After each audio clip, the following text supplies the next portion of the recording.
For years, people were told to stop asking questions about Jeffrey Epstein and the powerful figures linked to him. Most were told it was nothing but rumors, just wild stories spreading across the internet. But after new files and messages surfaced, those old questions suddenly became much harder to ignore.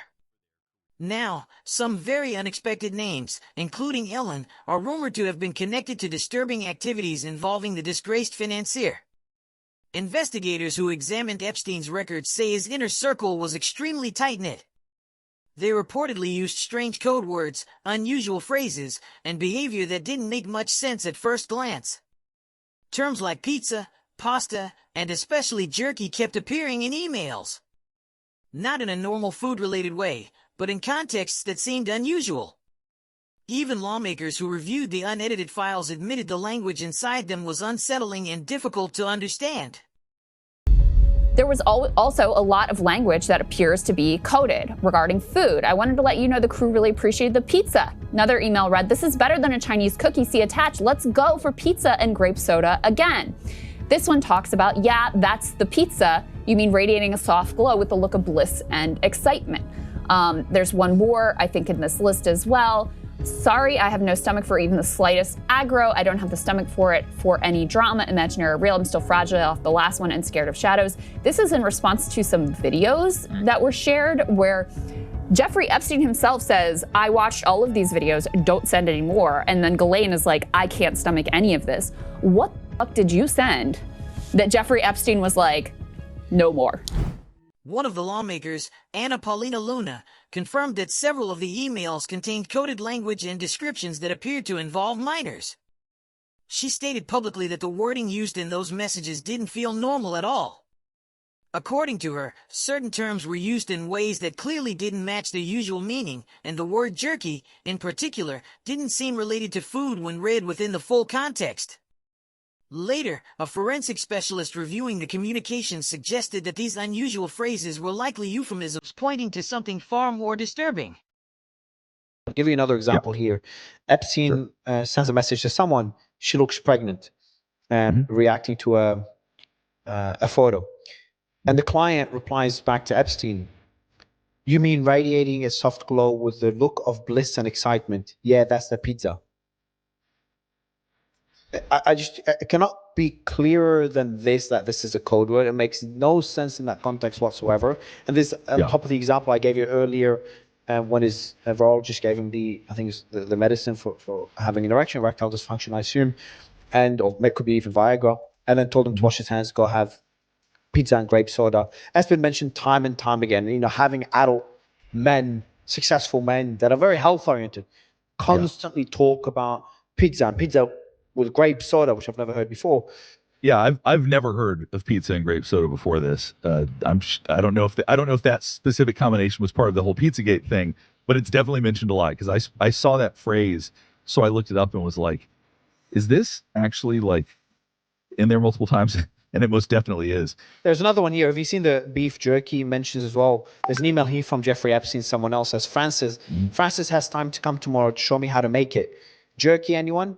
He will also bring you a taste of his jerky recipe from the restaurant, and sends a warm hello. He's working at a restaurant called Cook's. Wait for it, beef jerky and steak.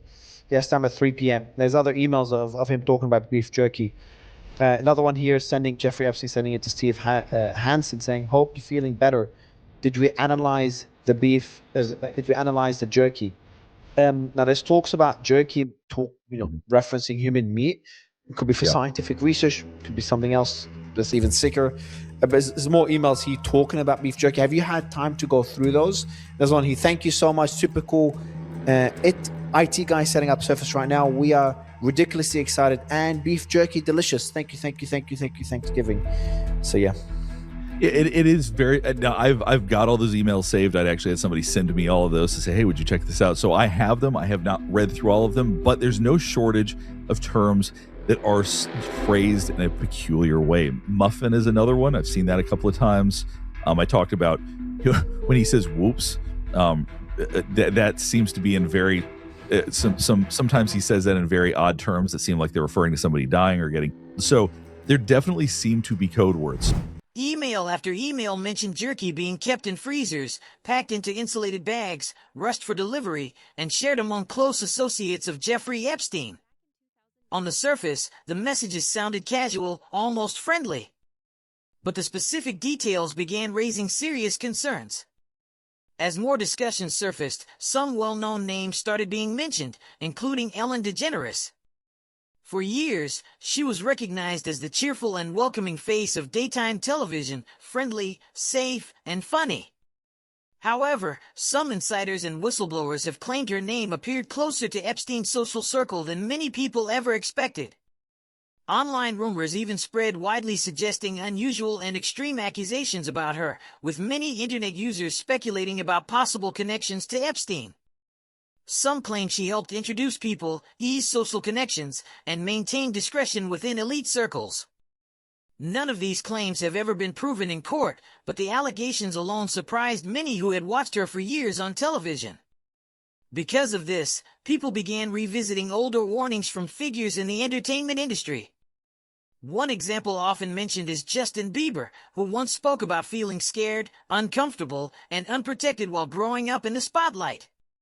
At the time, many dismissed his words as the pressure of fame, but now some believe he may have been hinting at deeper issues without knowing how to fully explain them or being confident anyone would believe him.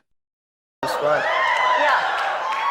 I can't believe you got in that water. It was so cold. It was like 50 degrees. Look at you. So Yeah. it's a beautiful video. So if you want to see the whole thing, it's gorgeous. Speaking of you in your underwear, let's talk about the paparazzi shot in Bora Bora. Okay. So you are obviously in a private bungalow. Yeah. And because usually we're all pretty good at spotting paparazzi. Yeah. They hide in boats Yeah. and pretend to be fishermen, Yeah. and we're like, Yeah. you're paparazzi. I mean, we're Yeah. pretty good at it. How did you not see that there was paparazzi there? Well, I just didn't see them. I think I wasn't really looking out for them either, so. Was there a boat? After, when you think back on it now, can you see where they may have been? Were they Yeah, in a boat? yeah, they're definitely in a boat. Yeah.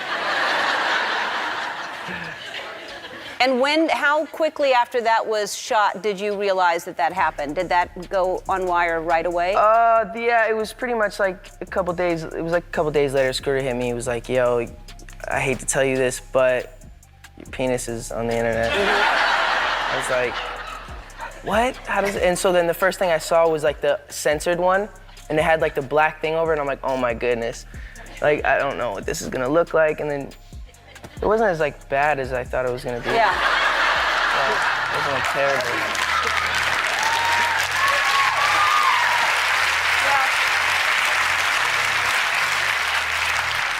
I'm no expert, but I heard that it was good. I'm sorry. Well, what amazed me, though, is that got so much attention, and I was in the bungalow next to you, and when I saw it, I was shocked. Yeah. And I don't know how people didn't see. I was right there. Oh my God. Yeah. That's funny. My hat! So there's a young woman in the background you can see in the bed. Yeah, I know. Is that your girlfriend? No, it's not. Just a girl that you were in Bora Just a Bora friend. with? Yeah. You just brought a friend to Bora Bora? Yeah. And you're just naked with your friend? Why are you putting me on the spot like this? Gosh. I mean, you can say, why can't you say you're dating somebody? I'm not dating anyone though. She's just a friend? She's just a friend. Wow. I have friends, I've never seen them naked like that. And they don't bring me to Bora Bora. Stop. You're making me blush, dude. Others also recall how quickly fact-checkers and commentators would step in whenever these discussions started gaining attention. One incident that people often point to when talking about the alleged circle goes back to 2009. A young model named Gabriela Jimenez reportedly broke down outside a hotel, shouting that she had witnessed something deeply disturbing involving several powerful guests.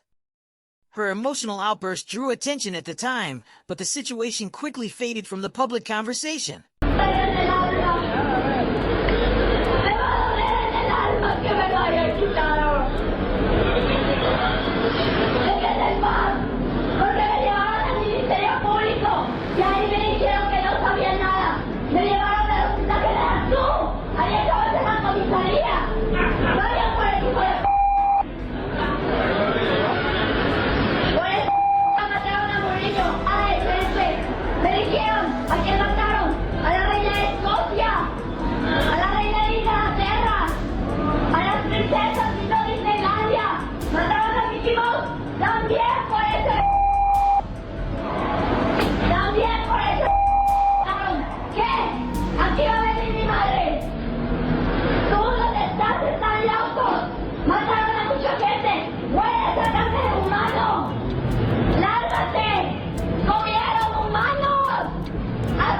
¡Comieron!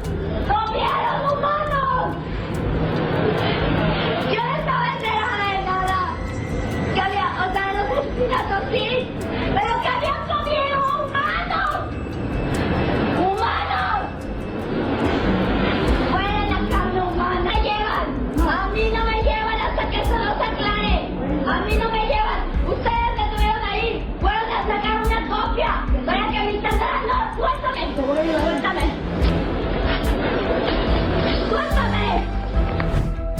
One clip that continues to resurface online involves Chrissy Teigen, who has long been known as a friend of Ellen DeGeneres.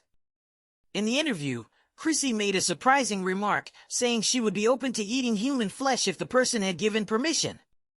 When the host asked her about it again, she didn't brush it off as a joke or laugh it away. Instead, she repeated the statement and stood by what she had said. I wouldn't eat or wouldn't drink or wouldn't try. If the person okayed it, I would eat a human. If you were at a very fancy restaurant and they were like a tiny piece of human meat. No. I think the only way You wouldn't try a tiny bite? No. Really? Absolutely not. Is that terrible? At the time, many people dismissed it as dark humor. After all, Hollywood has a reputation for edgy jokes and shocking punchlines.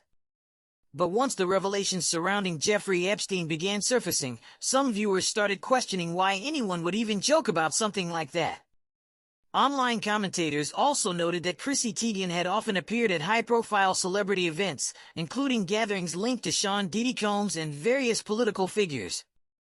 Another detail that caught people's attention involved a rare illness known as kuru. The disease was first identified in the 20th century among certain communities in Papua New Guinea.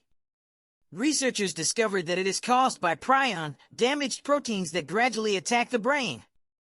The condition can lead to tremors, loss of muscle control, and serious speech difficulties. When an old video resurfaced showing Epstein making unusual mouth movements, some internet users began speculating and tried linking it to kuru. Medical experts, however, quickly pointed out that diagnosing a complex neurological disease from a short video clip is impossible. Even so, the speculation spread rapidly online. But just hear me out. This pertains to the Epstein files, the Clintons, and cannibalism, and I feel completely fine and am totally okay.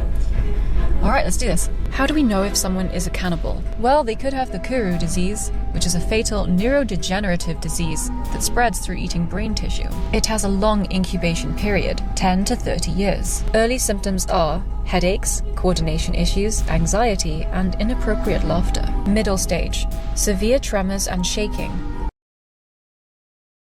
Supporters of these theories argue that powerful figures sometimes vanish from public view while citing health or personal reasons, which naturally raises suspicion.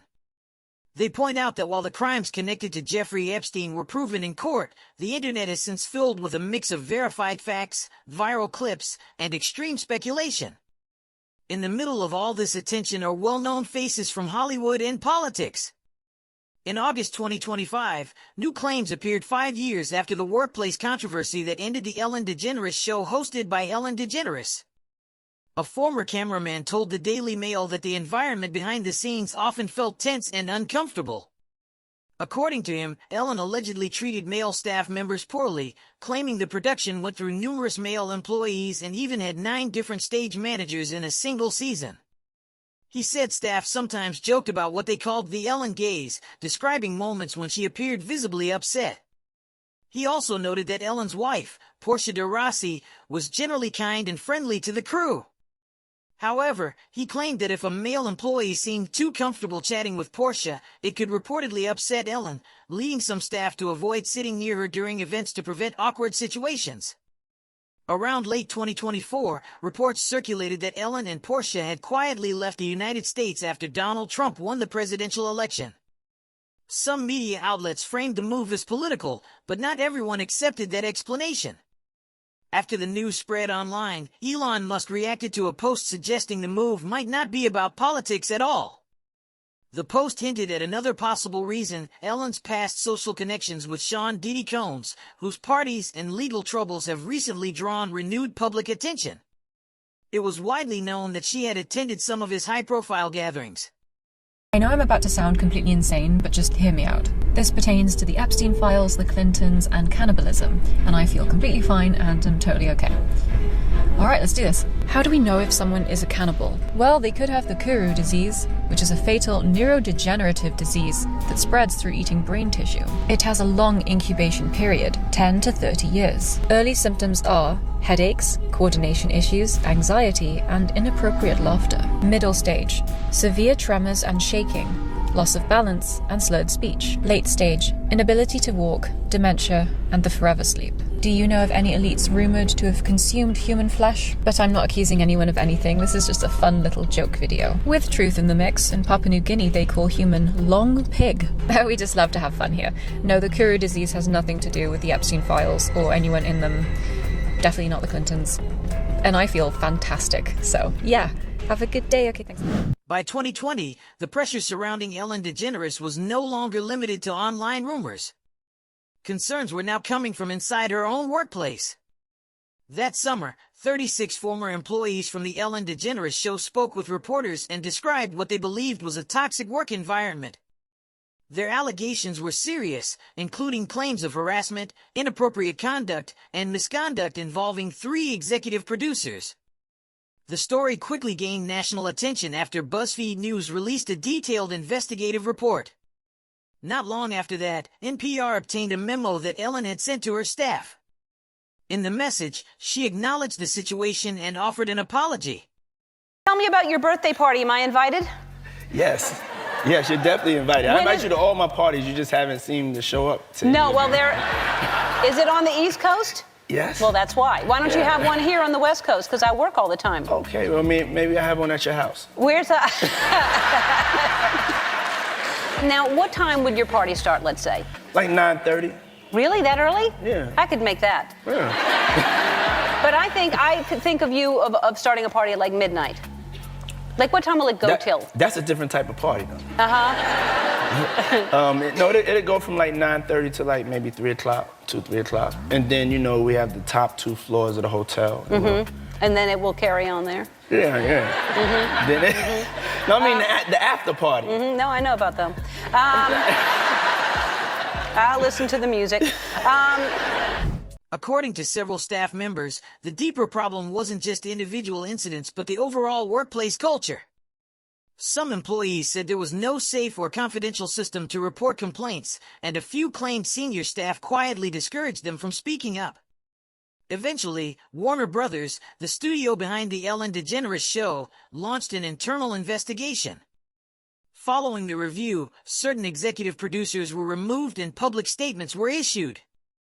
Even so, critics online began raising a different question. Why did it take so long for these issues to be addressed? As the discussion continued, another name started appearing in the conversation, adding yet another layer to the unfolding story. Season 18 of the Ellen DeGeneres show.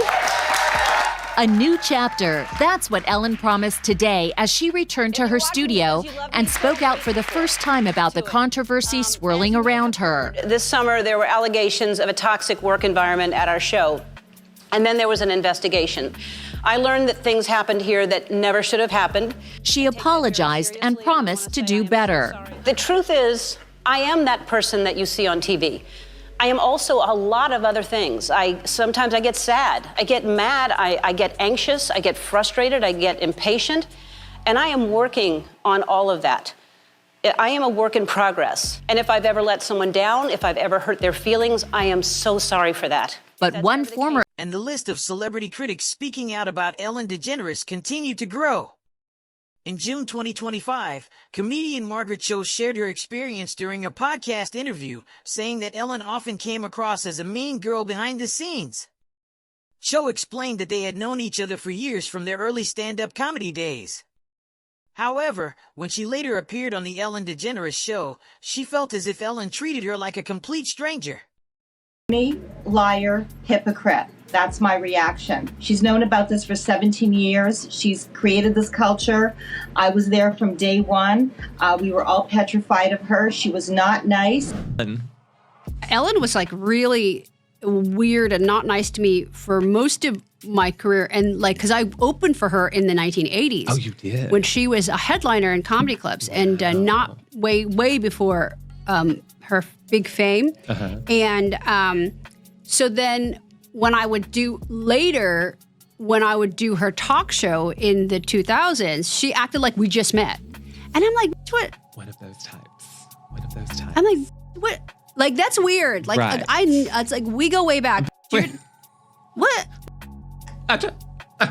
Like, it's so creepy and weird. But, you know, also, the other thing was David Bowie had been on the show, and he was so excited that the night before that I had come to his show wearing this giant Chinese emperor outfit. He was really thrilled about it, and he talked at length about it. And she cut it out of the show, which made me so mad. And the producer, who's a really good friend of mine, had to call me and tell me, I can't believe she did this, but she cut it out of the show. But you need to know that he was going on and on about your outfit. He loves you. God said your name. Is so petty. Which is so rude. That is so gross. I don't know if it was personal. Maybe it was for time. Right. But still, I'm going to take it personally just because I decided to. You should have sent her a note and said, send me the footage. I'll post it to my YouTube. I know it exists somewhere. The truth people are searching for seems to lie somewhere between confirmed facts, personal grudges, online speculation, and the real experiences of those who say they were mistreated.